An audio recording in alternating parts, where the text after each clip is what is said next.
What's up, guys? Tim Little.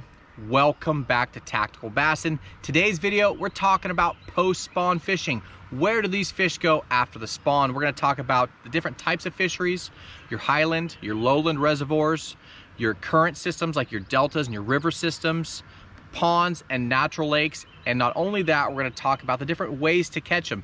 Catch them shallow, catch them deep on swim baits, top water, all of it. Let's go.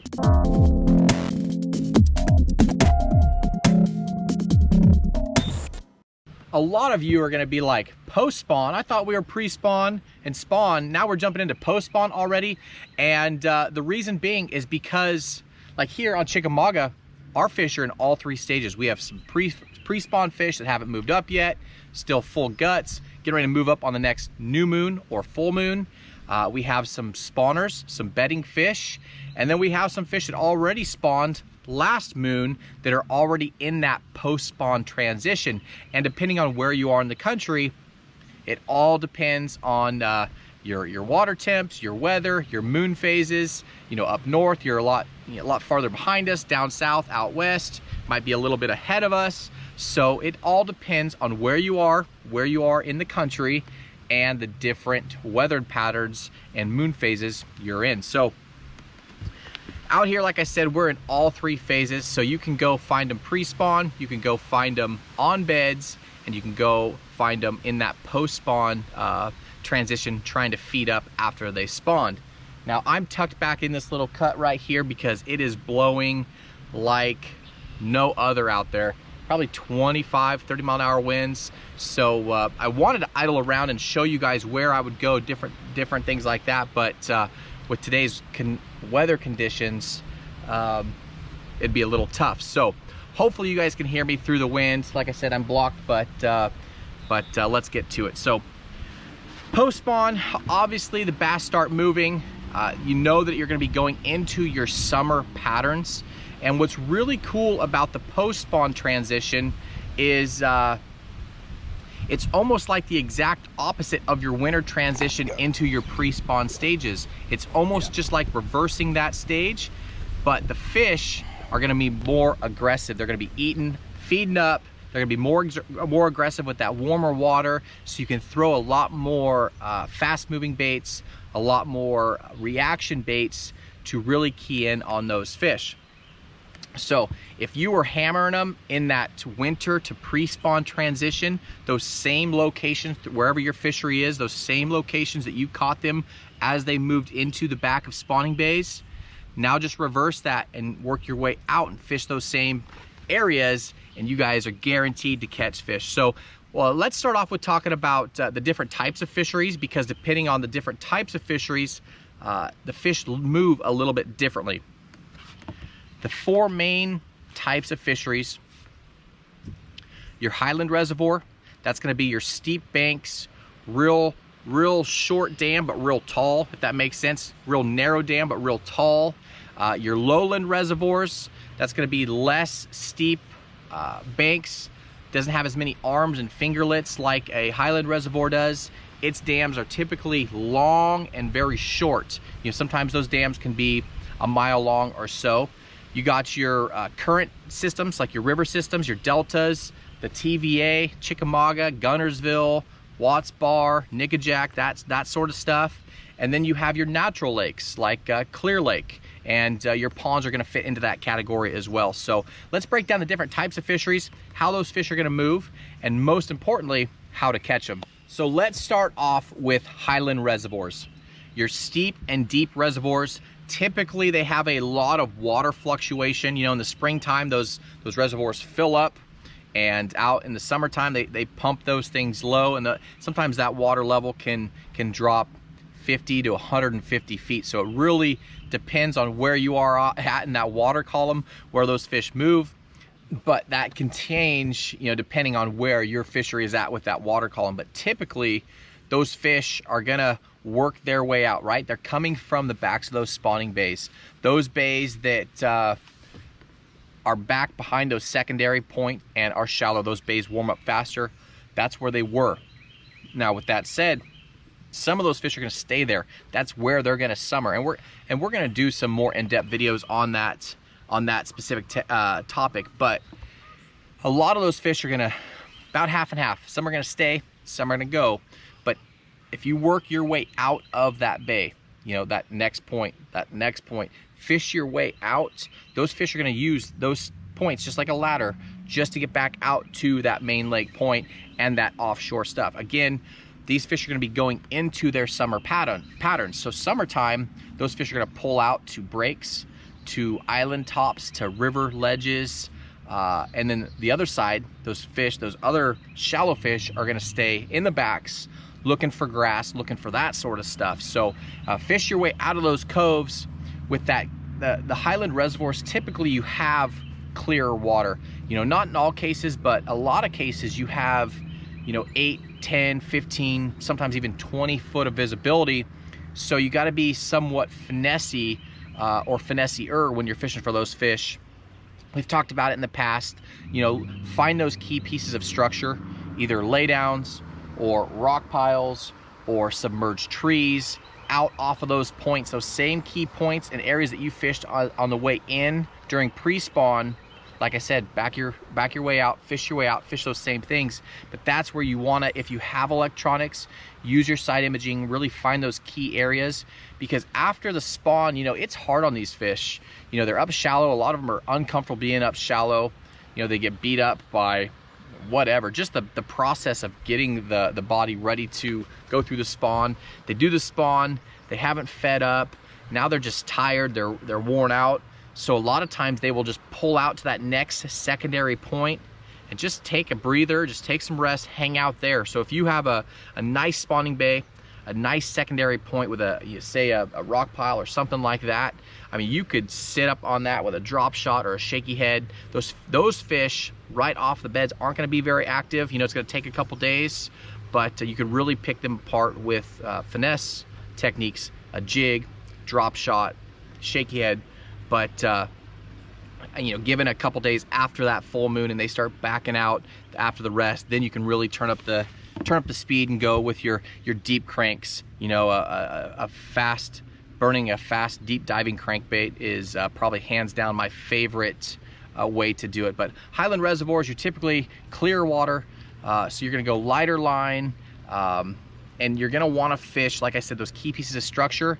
Find shade lines. You know, if you're backing out of that bay, I keep pointing back here because there's a big bay back here, but if you're coming out of that bay, going out to the main lake, you know, find that point or that wall that's protected and in the afternoon has a big shade line on it, because they will stack up, they will use that shade line just like a wall. You know, bass, like you know, are predatory animals and they want to use everything to their advantage to feed up. So back your way out, use that any of that hard structure, those laydowns, that sort of stuff, and you guys will find fish. So Highland Reservoirs, it's you know, typically you're gonna have your steep canyons, you know, longer points, and you can work your way through those secondary points out of the bays. Lowland Reservoirs, same type of thing, except you're not gonna have all the steep vertical stuff, and you're gonna have more humps and saddles, if you will, in your main body. So as those fish come out of those spawning bays, again, some are gonna stay back there, the other half are gonna come out. But as you're looking, you know, backing your way out of that bay, look for your humps and saddles. Again, those little creek channels, the same things that we taught you to look for pre-spawn, mimic all the way out, and you'll find where those fish are along that highway, you know, as they're using it to come in and out. So lowland reservoirs, typically your humps and saddles, again, they're gonna pull to that first secondary point or a hump or a deep spot, a saddle between two humps, and they're gonna rest. And use your side imaging to find them. Sometimes you'll find them schooled up. Again, that's where I will go with finesse, that drop shot, shaky head, same type of things for Highland Reservoir. And then after that, you can go with a swim bait or some kind of swim jig or spinner bait or a deep crank. So lowland reservoir is fairly same. A lot of times, you know, these fish, when they pull out of these bays, they're looking for their summer, where they're gonna summer, right? So a lot of these fish are gonna pull to the outside ledges. And that kind of takes me to the river systems. You know, you always hear about ledge fishing and Kentucky Lake and Chickamauga and Gunnersville ledge fishing. That is what these fish are doing. So they're pulling out of the bays, they're working their way out to that main river channel, and they're gonna get on the breaks. So Highland Reservoir, same thing. They're gonna come out of the back, find those points, main lake points, but they're gonna get out there in that deeper water where there's rock piles, where there's ledges, where there's breaks. So river systems, same thing. You know, we told you guys these fish are gonna be back in these little backwaters, bays, areas without current to do their spawning. Well, now they're gonna pull out. Some, like I said, some will stay in the back, some are gonna pull out, and they're gonna make their way all the way out to that main channel, and they're gonna sit on the current seams, and they're gonna sit right on the ledges of the river. You know, it's cooler water, that's deeper, that's where they're gonna spend all summer. So post spawn, like I said, is really tough on the fish, but they're gonna be more aggressive. Give them a day or two after the spawn, and those fish are gonna start feeding up. So a lot more aggressive than in the winter, that transition. But it's a great time to throw a reaction. It's a great time to pick your lake apart as fast as you can with fast moving baits, because they are gonna feed up and they're moving along to find where they're gonna spend the summer. So again, river systems, fairly simple. You know, they're gonna be making their ways out to the ledges for the deeper fish. Natural lakes, you know, there's typically not a lot of fluctuation in those water levels. It's fairly minute, comparable to a Highland Reservoir. But those fish are gonna transition a lot, kind of the same. They're gonna use, there's not typically a lot of points. You know, this is gonna apply to you pond fishermen as well. There's not a lot of points. There's not a lot of secondary points or anything like that in the natural lakes. So they're gonna use whatever subtle differences they can. So like little creek channels, little low spots. It could be only a foot or two difference deeper than the rest of the area, but they're gonna use that little creek channel. They're gonna use that little deep spot to come out of the area where they were spawning. You know, we talked about the mouths of creeks. We talked about the backs of bays. As they come out, they're gonna use grass lines. You know, typically your natural lakes warm up quicker because they don't have that cold water coming in, you know, like the river systems do, or the Highland and Lowland reservoirs. Typically, they're kind of just fed from the mountains. They don't have a lot of big water coming in. So they typically heat up quicker, which that grass is growing up to the surface. So those fish are gonna use the grass as kind of a barrier, and you can catch them all the way out, coming out on those grass lines. So in natural lakes, again, you're gonna start throwing weedless stuff. You're gonna throw your frogs, your topwater. You know, if the best circumstance, you can get them right after, as the grass is just an inch or two below the surface. Now you can throw your treble hook baits. You can throw your, throw your walking baits. Obviously you can't throw these very well on mats and grass that's on the surface, but if you can time it right and your fishery is, your natural lake or any of these lakes have grass in the back on their way out just below the surface, a topwater is an awesome way to catch them. You know, we just did that big in-depth topwater video. It is time to be throwing topwater. So natural lakes, you're gonna have that grass coming up. You don't necessarily have to throw a frog just yet, but if you do find surface grass, isolated grass clumps, frog is gonna be money. So as you can see, it's fairly simple. As long as you were on them or fishing during that winter to pre-spawn transition, the post-spawn is just gonna be the exact same thing in reverse with more aggressive fish. Now with that said, the guys that want to stay shallow, you know, your frogs, your square bills, that sort of stuff, you're gonna be dealing with all of the fry garters. You know, as those little fish are being born, the eggs are hatching, now you're gonna have little balls of fry, you're gonna have the males guarding those. So a fluke works well with those, up shallow Texas rigged fluke. But the other thing that comes into play this time of the year is gonna be the shad spawn. You know, right after the bass spawn, we have a thing called the shad spawn. It's a low light deal where the shad get up shallow. Typically, early morning, late evening, those fish are going to be up shallow doing their thing, and those big fish are going to be doing the same thing. They're going to be up shallow eating those shads. So a topwater, a spinnerbait, a chatterbait, those types of things work well all through that post-spawn transition. But if you guys haven't been fishing or haven't been following the videos, the where they go, and pre-spawn, spawn, post-spawn, this is just kind of walking through that whole system of where these fish go. Once you give yourself about a year and a half on your fishery, where you get a full season, a full year, 365 days, where you can kind of start patterning these fish, where you caught them in the winter, where you caught them in the summer, where you caught them in between. Now you're starting to put those puzzle pieces together, and it's just going to snowball. You're going to get better and better and better learning your fishery. Real quickly, pond fishermen, like I said, treat your pond like a natural lake. Typically, you're going to have smaller dams. Obviously, you're going to have a lot of grass. So those fish are going to be able to be caught on Texas rigs, top water, typically weedless stuff.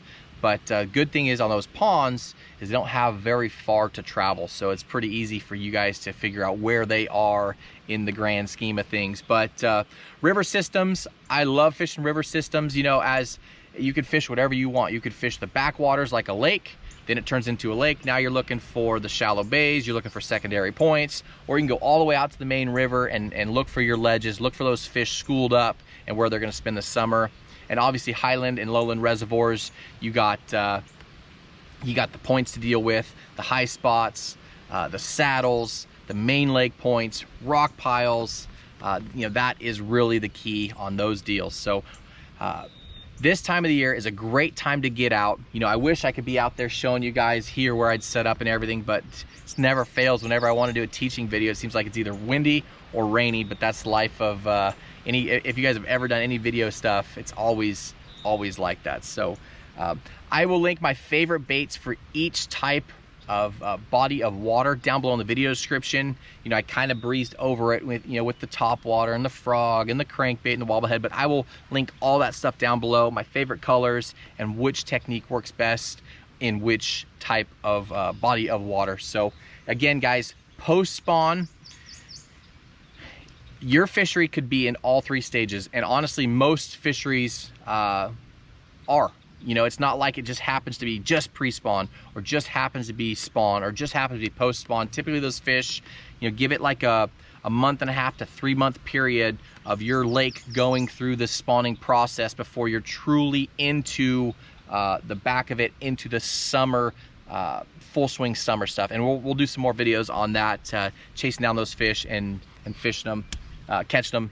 Summertime, best baits. But today's video, post-spawn, give them a little break after the spawn, slow down, slow fish them on those key pieces of structure from those spawning bays, and then speed it up with your crankbaits, your chatterbaits, your wobble heads, if you're throwing topwater, your walking baits, your whopper ploppers, your poppers, that sort of stuff, and you guys will have success. If you guys have any questions, please leave those down below in the comment section. I will try to get to those as soon as possible. But as always, guys, if you learned something from this video, give us a like, and subscribe to the channel. We do 3 videos a week for you, simply teaching to help you guys catch more and bigger bass. If you haven't already, please click that little bell, turn on those notifications. That way you know when we put out our new videos. As always, guys, we appreciate you. Have a good one.